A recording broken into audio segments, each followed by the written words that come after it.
I just flew out to Toronto to work with some amazing coaches and film new content for you guys. One of those coaches being Jordan Preisinger, a high-level black belt, MMA champion, owner of 2 jiu-jitsu academies, and a legend in the jiu-jitsu YouTube space. We recorded a podcast and a role that he'll be breaking down on his channel, which I highly recommend. But in this video, I want to show you how I used ecological dynamics to design specific games based on that role. I genuinely believe this is the fastest way to progress in jiu-jitsu. And today you'll see that for yourself because I've left the rolling footage almost completely uncut so you can watch the insane progress happen in real time. No funky editing tricks. Here with Jordan. After him beating me up on Saturday, it's a perfect opportunity to show how we can troubleshoot games. A lot of people say that a skill difference sometimes is a challenge, but actually I think usually it can be an asset if you can use it. So this is a great example of that. So what was happening when we were rolling, so I was coming in, Jordan was pulling guard, and then he would get this butterfly hook.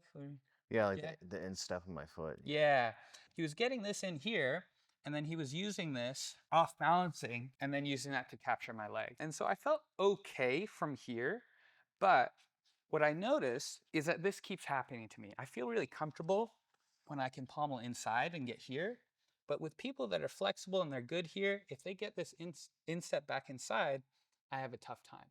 So what we did is we're gonna have a game where we're gonna start there. And we can even make this an easy in. So we're gonna start, I'm gonna come in, and maybe Jordan pummels that in just like he was, and now we start the game. His goal is to punish that mistake. And this is the beautiful thing of the skill gap here, that he can really do that. If he was closer to my level, especially like in this area, maybe that wouldn't happen so much. But he's good enough that he can really punish me for that and make it happen over and over, which will give me more information and allow me to self-organize and fix the problem. Easy in, so we start somewhere here. He gets that to the inside, and now we start. His goal, he wins if he can get this foot into his armpit or any entanglement. Of course, he can still win with any other win condition, so I don't want to be doing stupid things like giving up my back and then he's just not taking advantage of it because he's only trying to do the one thing.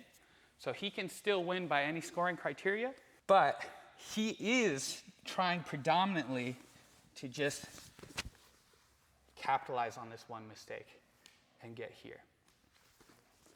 My goal, pass, submit, back take, anything good.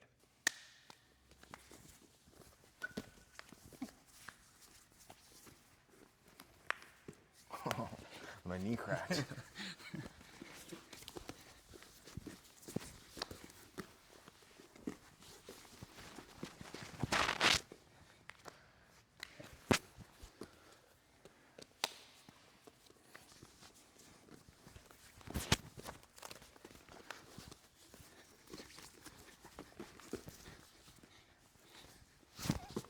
Sorry. Yeah.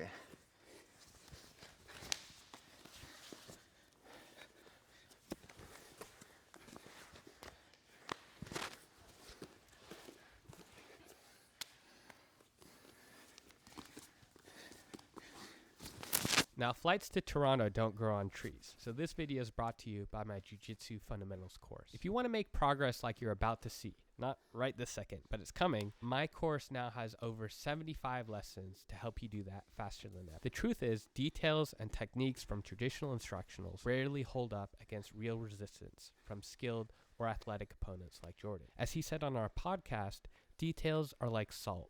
A little goes a long way, but they shouldn't be the foundation of your meal. That's why my course doesn't teach moves. It gives you a system of games that build real skill from the ground up. It's backed up by legit academic research I've done in ecological dynamics, so you'll skip the trial and error, avoid common game design pitfalls, and build a robust, transferable skill for yourself and your students or training partners. And I've just added over 30 new lessons, including an entanglement series with Jordan and a coaches section on how to design better games. You can find the course through the link below, and the next 50 people who use promo code Jordan Preisinger is awesome will get 30% off. Hey, so I mentioned one thing that was really interesting, maybe you've noticed. On Saturday after we rolled, we were doing this game, but without the easy in. We just started from here. And you notice probably this was very different doing the easy in. Yeah. It made it so much more realistic of how you were getting that instep in. Exactly. And that was really good. And you didn't give me that last one, right? No, you did a good job. You did a good job. So that game was awesome. That was super helpful for me, right? Hopefully you can see he like capitalized again and again and like probably 8 times in a row. But that was really helpful for me to like learn all the different ways that those dynamics can play out. I was able to get one that worked. Yeah. Probably, the next time you catch me again. But like, that's a hell of a lot of progress. Mm-hmm. And this is what happens when we can, especially use someone much higher the skill level than yourself, or really any way that we can do it to really target a weakness and force someone to gain more skill in their weakest area. Usually that's where we've got the most room to improve. So our next game, we're just gonna target different parts of that weakness, right? So next game is gonna be the same thing, but we're gonna start supine. So from supine now we're gonna go easy into this instep, and then we're gonna go. So it's gonna be the same thing. He needs some scoring criteria. He needs to maintain it long enough to score. So if he gets my hands to the floor, that doesn't count yet. He needs to keep going. Hold the sweep. Or, his easiest thing, again, is just if he can get that foot into his armpit or, up at the neck, if he can get that foot controlled somewhere, he wins instantly. Okay, that's his main goal, is just to get that. And again, I'm just trying to get any scoring criteria, right?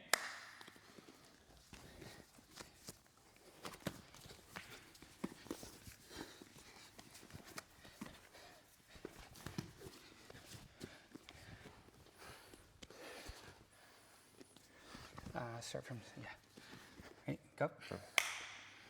Sorry, one more time.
See, 2 more.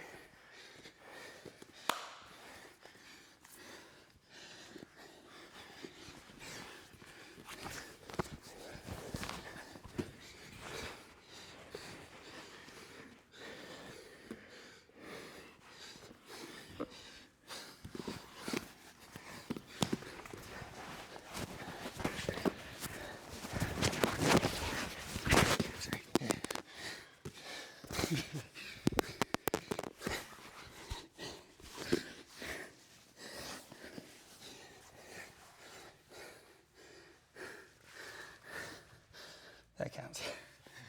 Last one.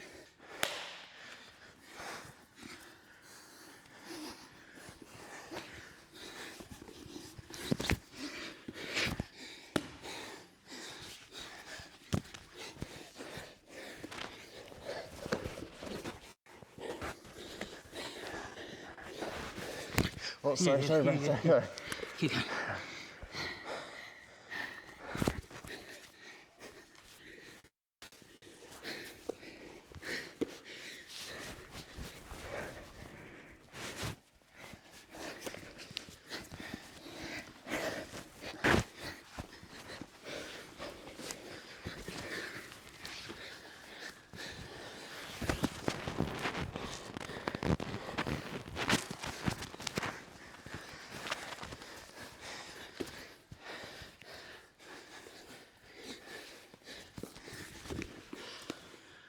Good job, Bren.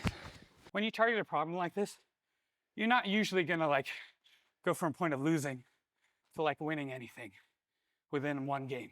Like it's not the expectation. That's not what we need. We're gonna get a lot out of just targeting it. If you can get to any wins whatsoever within 1 or 2 games, that's awesome. But really what we want is start making it more challenging, become more robust problem solvers in that area. And so one of the cool things that was happening there is you started going towards different areas. Yeah, because I had Right? to. Because I was addressing that problem a little better. Exactly. And that's one of the really good things about if I had forced you, like if your win condition was only get that foot into your armpit, you wouldn't have had the ability to win by doing those other things. Exactly. And then when we go to do open rolling, well, maybe you can't get my foot in your armpit anymore. But now you're just like coming up and sweeping me, or like something totally different. And it's like, I haven't really solved the problem. You're just doing something else. Exactly. Right? You didn't like restrict me. I can't do things that Yes. feel natural, right? Yes. While still like staying true to the main purpose Yes. and using that instep against you. Yes. Right? Yeah, like really exaggerating that affordance. Yeah. That should be the easiest thing for you to get. And the win condition is like, it's instant, right? Exactly. What I noticed the most from you was that you became a lot harder to get you to post your hands on the mat on either side. I was trying to move you around. And when we did that initial roll, and even the session we did after that, I just felt that it was so much easier just to get your weight over here, get your weight over here. Right.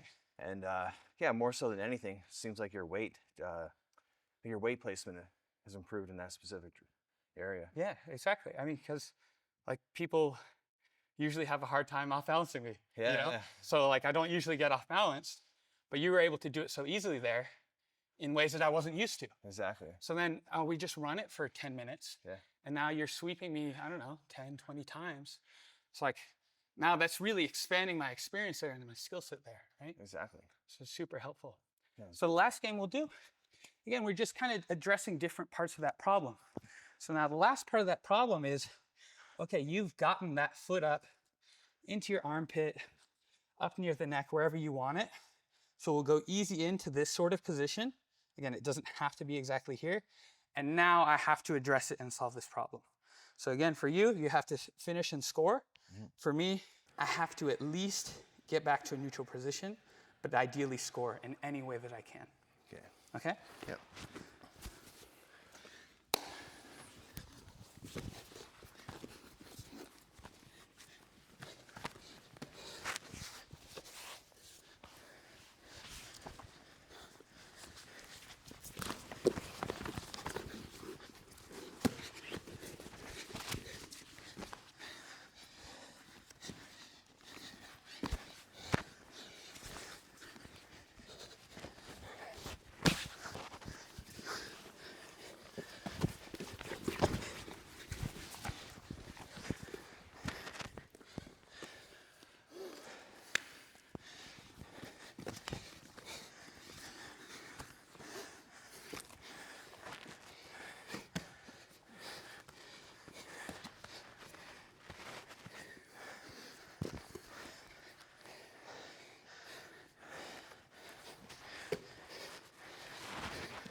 You're hard to sleep. You're very hard.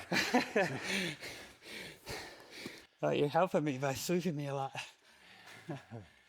Good job. Awesome. That makes sense. Like, Absolutely. that felt super helpful. Yeah, I did. I like how you're not having like kind of specific of wind conditions like they are, but they're not. They're more like general.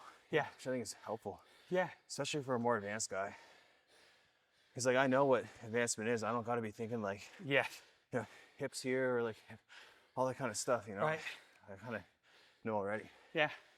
And again, even for a beginner, like, they may not know at a cognitive level Yeah. what they might need to do, but if they're motivated to try to do it, it's simple enough that like they're gonna be able to try to figure it out. And worst case, like, you know, if you were if it was switched and you were the beginner here, and the role was just, the problem was that when you get people to single leg X, that they're just passing every time. You don't need to be able to sweep me to get a lot out of it, right? Yeah. For you, that learning in the same opposite way could just be, what are all the different ways that I could get passed or submitted or get my back taken? Exactly. That's super useful, right? 100%. It keeps it way more realistic, way more representative, because like that's what we're doing when we're grappling. We have all these options. Yes. Makes a ton of sense. Yeah. And that's what at the end of the day, that's what we got to do. We got to be able to shut down everything that the opponent can do to you. Yeah. And then you can start doing things. Well, what I noticed from you, rolling with you, drilling with you, is that you never just like accept, you know? You're like, you're not going to stop until like it's kind of over. Yeah. You know? Yeah. So where it's like easier to sweep people that aren't you, because it's like more so they kind of accept it. If I get you down a bit and I want to come up, I'm trying to. Yeah. You're like, not happening. Right. You know? I mean, and that's a big thing that I noticed with a lot of people. And then it just gets reinforced when we play these games where it's like, you know, if you're standing, if it's like, okay, I sweep you and then, oh, game's over here. Exactly. Now we never get better at that, right? Because you got to get your hips off the Right. mat. So Like this is still a big part of the game, right? Of like, Exactly. how do I convert this? You know, like if I still have both my hands on your feet, like it's hard to stand up. Yeah. You know? And like, yeah, I just knocked you down. There's some momentum backwards, but you still got your hands, you know? So like. Exactly. And that's actually a bad habit, like what I consider to be a bad habit for beginners, is like not following up on sweeps. Yes. And I think that if you, in the game, you kind of program them to not follow up on sweeps. Continue it. Yes. Yeah, exactly. Finish it. Yeah. Make sure they cannot get back up. Exactly. It's huge. Yeah, I think that's something that's missing right now in CLA. Absolutely. Check out Jordan's commentary on our rolling video here. And if you want to learn more about the incredible framework that makes training like this so effective, check out my documentary about it here.